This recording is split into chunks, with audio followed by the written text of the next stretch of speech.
Senhor seja a tua palavra, Deus. Pai, enche ele agora da tua unção e traz, ó Pai, revelação em nome de Jesus Cristo. Amém. Amém. Amém? Dá uma salva de palmas a Jesus.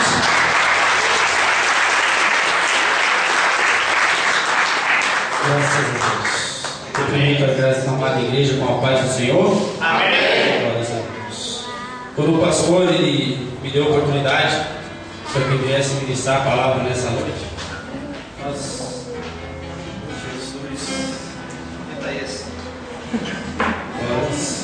nós estávamos no monte e Deus ele falou poderosamente naquele momento e ele me deu uma palavra. E no decorrer dos dias eu venho falando com Deus e perguntando a Deus referente a essa palavra, e Deus ele tem me mostrado, Deus tem colocado no meu coração qual é o motivo de tudo que vem acontecendo e por que Deus colocou isso no meu coração. Primeiramente, quero que os irmãos se coloquem de pé para reverenciarmos a palavra de Deus e abram suas Bíblias no livro de Daniel, no capítulo número 10. Tem uma palavra forte para a tua vida.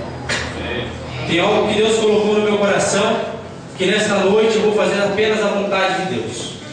Se vocês esperar alguma coisa do pregador, vocês não esperem nada. Espere apenas de Jesus, porque somente Ele que pode fazer. Ele usa os vasos dele para poder te abençoar. Ele usa os vasos dele para ser um canal de bênção para a sua vida. E eu creio que grandes coisas o Senhor há de fazer na tua vida nesta noite. Amém. Daniel no capítulo 10. Peço que os irmãos abram, olhem o versículo 9. Todos que acharam, digam amém. Amém. Glórias a Deus. A palavra de Deus diz assim: contudo, ouvi a voz das suas palavras, e ouvindo-a, caí sem sentidos, rosto em terra. Eis que certa mão me tocou, sacudiu-me e me pôs sobre os meus joelhos, e as palmas das minhas mãos, Ele me disse: Daniel, homem muito amado, está atento às palavras que eu vou te dizer. Levanta-te sobre os pés, porque eis que te sou enviado. Ao falar ele comigo esta palavra, eu me pus em pé tremendo. Então me disse: não temas, Daniel, porque desde o primeiro dia em que aplicaste o coração a compreender e humilhar-se perante o teu Deus, foram ouvidas as tuas palavras, e por causa das tuas palavras é que eu vim. Mas o príncipe do reino da Pérsia me resistiu por 21 dias. Porém Miguel, um dos primeiros príncipes, veio para ajudar-me, e eu obtive vitória sobre os reis da Pérsia. Amém? Amém. Olha para o seu irmão e diga para ele que nessa batalha, fale mais forte, nesta batalha, somos mais que vencedores. Amém? Amém. Pode tomar os seus assentos, glorificando o nome santo do Senhor. Quando eu orei ao Senhor, pedi para Ele uma revelação, uma palavra revelada para esta noite. Deus ele levou em Daniel no capítulo 10, que é onde nós conhecemos bem a palavra de Deus, aonde se diz que este homem Daniel era um homem que orava, que buscava a Deus, um homem temente a Deus. Este homem Daniel antigamente sim era um jovem. Nesse capítulo 10 nós vemos também que existe uma batalha espiritual, uma guerra espiritual muito grande, porque Daniel ele queria saber algo de Deus, ele queria uma revelação de Deus. Mas a palavra de Deus nos revela que o príncipe da Pérsia ele não permitiu que o anjo do Senhor passasse e levasse até Daniel a palavra, a mensagem, aquilo que Daniel buscava. Pois bem, se nós formos ver um pouco mais dentro da Bíblia sobre a vida de Daniel, falarmos sobre um pouco mais da história de Daniel, vemos que no capítulo 1 de Daniel, este homem, este era jovem, ele era da cidade de Jerusalém. Ele foi levado como cativo na cidade da Babilônia. E foi levado por quê? Porque o rei Nabucodonosor ele invadiu aquela cidade. Ele invadiu a cidade e ali ele fez ali parte do povo de Israel, como ele fez com os seus cativos, como pessoas ali presas a ele.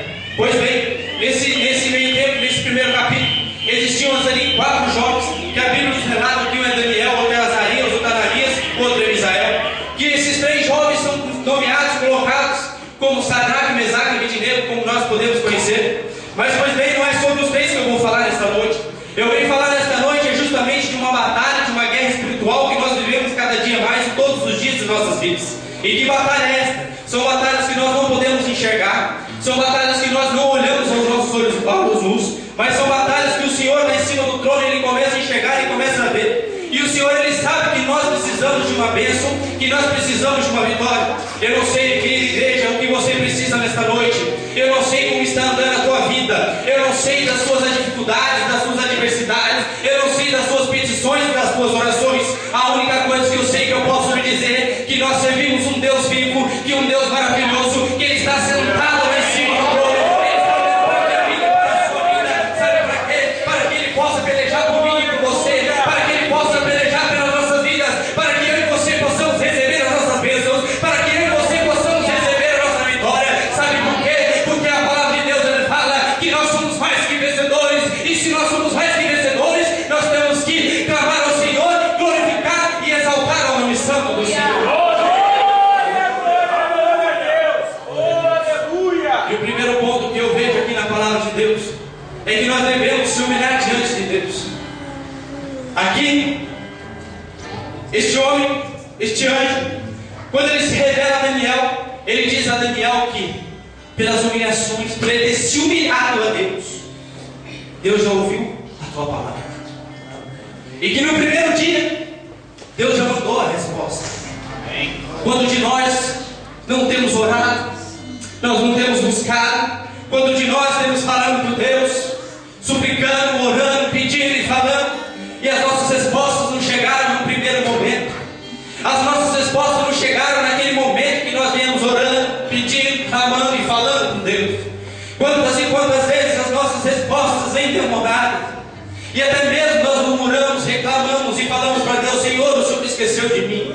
Mas não é isso não, amada igreja. É como aqui na palavra de Deus fala no capítulo 10, que quando o Senhor ele enviou o anjo para trazer a resposta no primeiro dia, quando Daniel ele pediu a Deus, falou com Deus e se humilhou, houve uma guerra, uma batalha espiritual muito grande, que este anjo do Senhor, ele ali ficou parado no meio dessa luta. Ele teve que voltar. A palavra de Deus fala que ele voltou, e quando ele voltou nessa luta novamente, veio sim com ele um anjo, aleluia.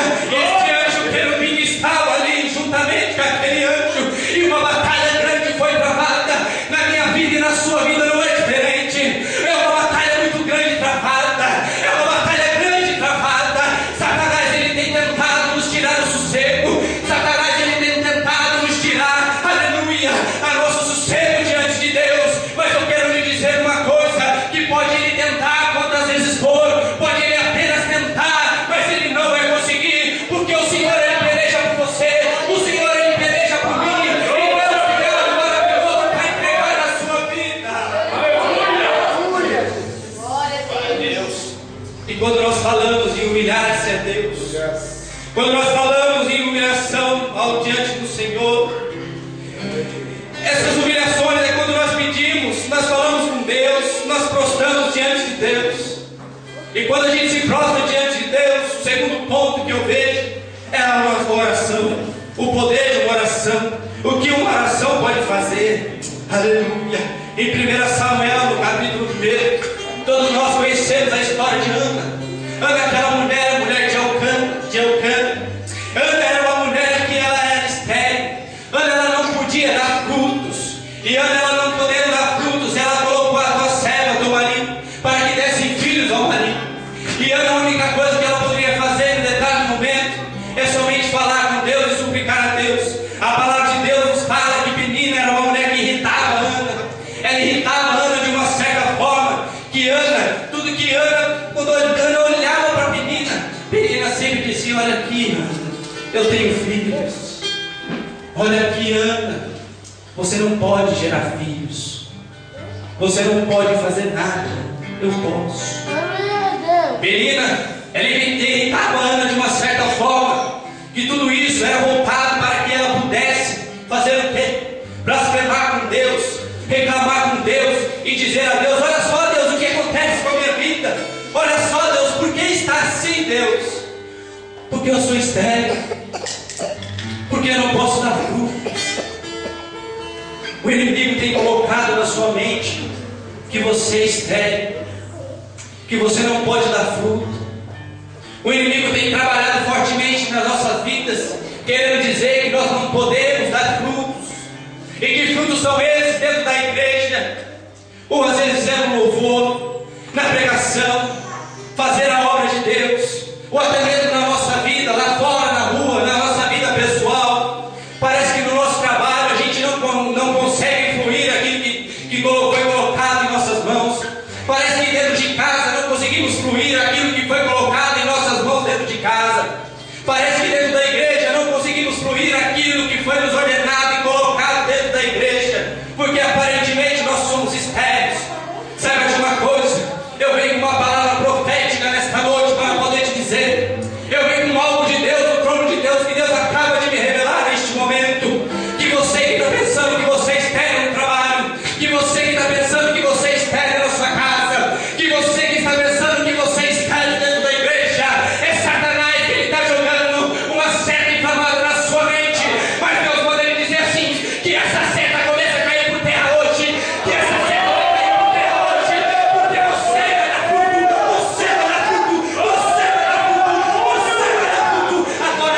Ana passou por uma situação que ela poderia reclamar.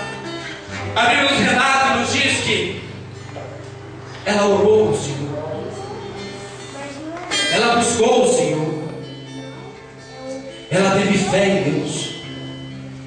Na situação que ela estava passando, ela poderia simplesmente negar ao Deus que ela serve. A situação que ela estava passando, ela poderia simplesmente olhar para Deus e dar as costas para Ele. Quantos de nós não passamos e entramos nessa situação? Há algum tempo atrás, há pouco tempo agora, eu entrei numa batalha, numa luta, numa guerra espiritual muito grande.